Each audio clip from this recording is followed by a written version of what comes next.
When the government set aside $14 billion in COVID-19 relief for colleges, the goal was to help at-need schools and students prepare for online learning.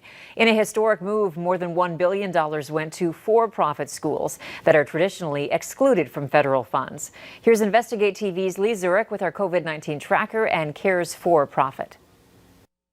In a May earnings call with investors, I'll begin today's call by reviewing our first quarter results, which are in line with our expectations and largely unaffected by the COVID-19 pandemic. The CEO of the for-profit company, American Public Education, said revenue was up, costs down, adding it had nearly $200 million in the bank.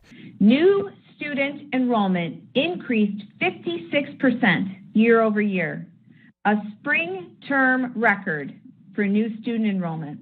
By the close of the next day, the company's stock jumped 25%. Still, the company's Hondros College of Nursing accepted $3.1 million in CARES Act education relief. We analyzed Department of Education records and found money went to some of the largest online for-profits, including University of Phoenix. This isn't about whether you like or don't like my schools. This is about the students enrolled in our schools.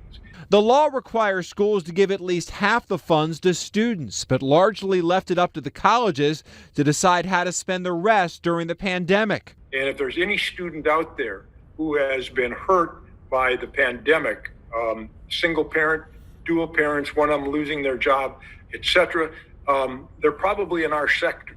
If there's a losing side of the disbursement of pandemic relief funds, some experts say it's community colleges. Is that money enough? Well, you know, there's never enough money when you're trying to take care of people. We're a very lean and mean college. The formula for giving money to schools relied heavily on the number of full-time students, tending to favor four-year institutions and leaving many community colleges scrambling for money.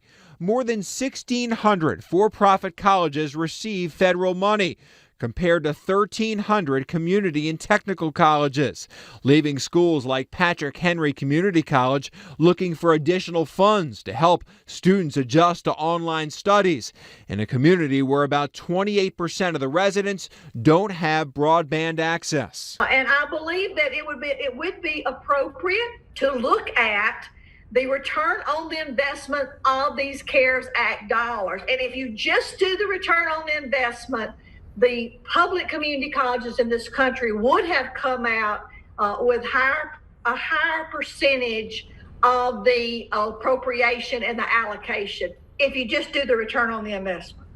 Lee Zurich, Valley News Live. American Public Education declined an interview. They said in an email that all of the CARES Act money allocated to Hondros College of Nursing was going directly to students as financial aid. The University of Phoenix today announced it had distributed 100% of its CARES Act money to students who were not exclusively online before the pandemic.